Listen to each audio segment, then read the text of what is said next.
Okay, it's time to start painting. So this is phase one. We'll see how it goes. I just did a little bit of prep work, which I need to get thicker tape. I do very wet washes.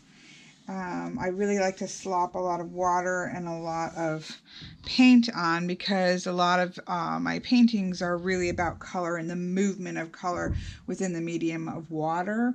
So that's something I realize I need to do. I also made myself an ugly brush. I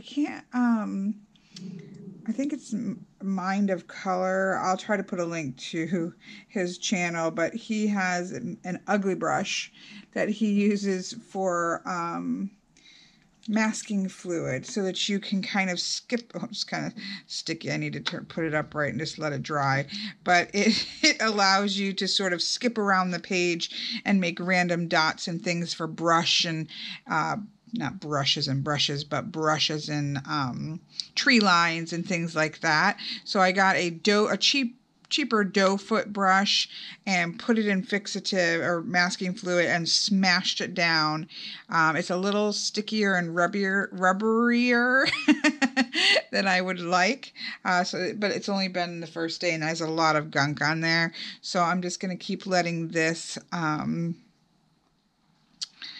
dry out as my ugly brush. So I have used said ugly brush on my paper. As you can see, this orange here is actually a liquid frisket, which this is Grumbacher's, and this, what it does is protect the paper. This is not my favorite, so I don't recommend this, and I'm kind of unsure how this is going to turn out, so we will see.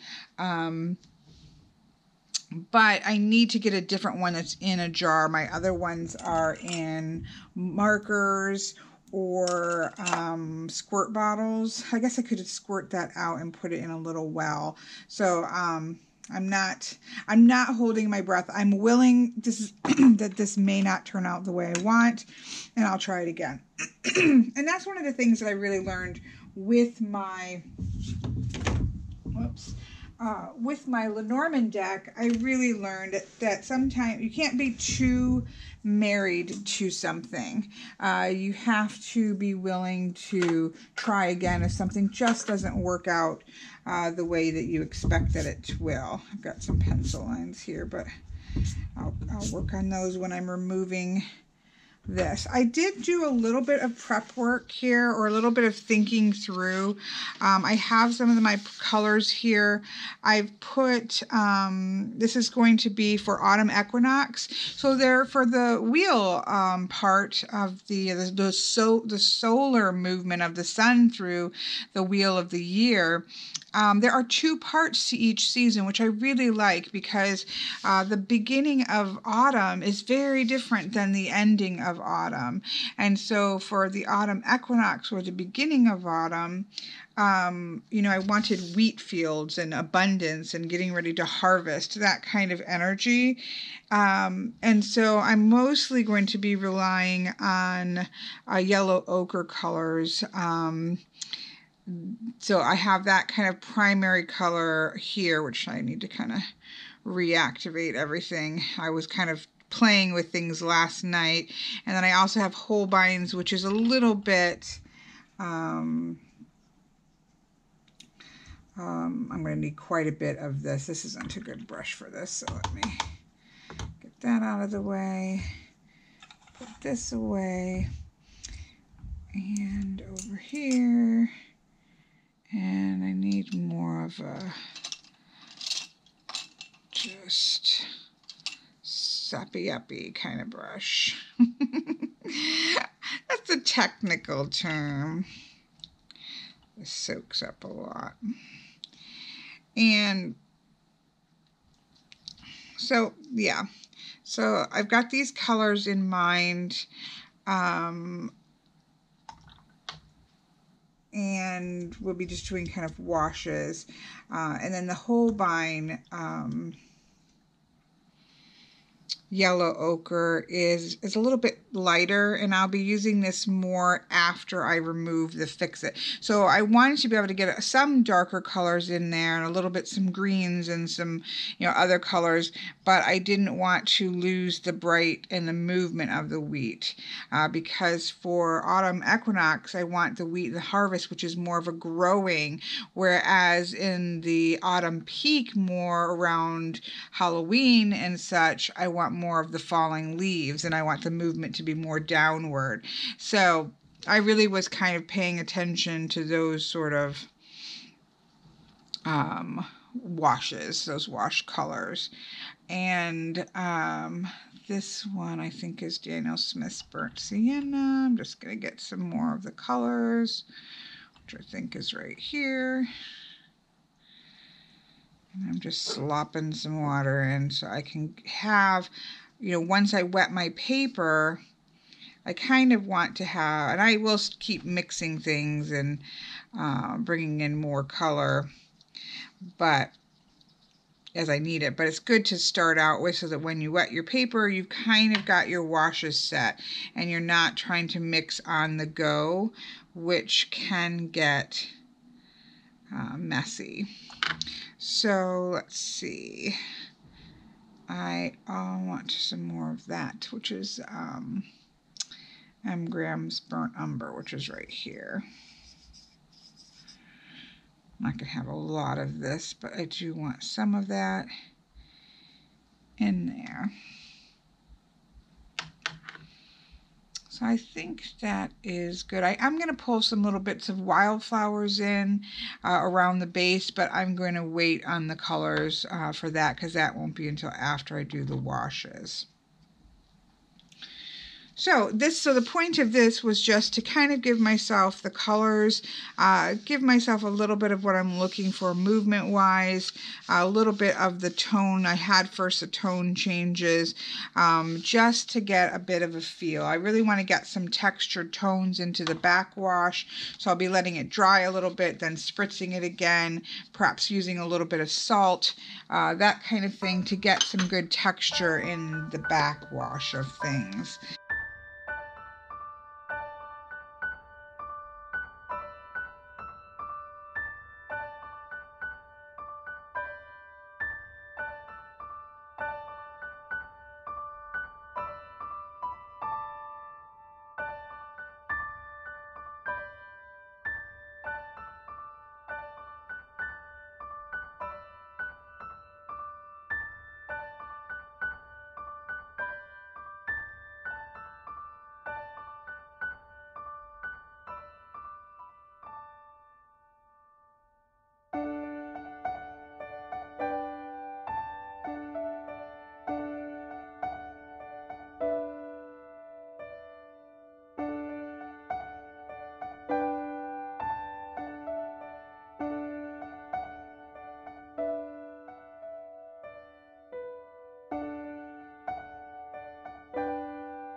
Okay, at this point, I've taken the salt off, and I feel really happy with this.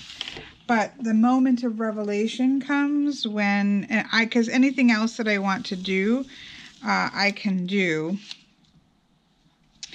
even with the tape off, because I won't do any more washes. So this is my favorite part, because then you really see the color.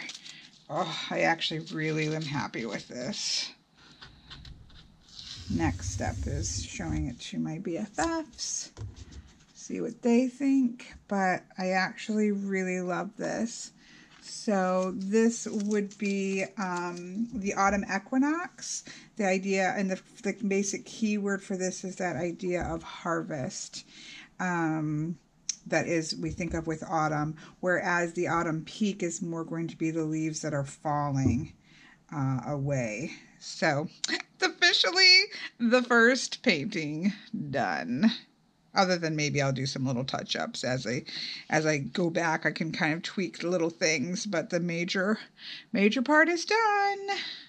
Thank you for taking the time to watch. What I am going to do is go now with my notes, because again, some of these things will be important, and so I do want to add in quinacridone gold, because I did end up using quinacridone gold in here, and I'll write down what these are. And I also used some of the Cascade Green, and so I do want to put this in as well. And I'll write what they are. And this is just to help me later on if I'm doing something that I want to have similar tones. But, you know, you can tell I have this little thumbnail over here. I didn't envision the green in there at all. And I feel like I'm going to need a deeper amount of the Cascade Green. So that it shows well, although I didn't use it that dark. But again, this is just sort of a reference for me to go back in and know what I used. But you can see the general striations here, or the levels of color. We could have a little band of this earthier red. I didn't want that to be predominant. I do have the movements. I did think of the scrumble of kind of rocks and things, not rocks, but just undergrowth, which did get realized. So it does help to kind of envision what it is you're trying to do beforehand. And so it's kind of one of the helps, even though these are really rough thumbnails. Some people do really detailed ones. Because I don't paint detailed paintings, I did really like this. This is something I will continue. So here we have it, first painting down.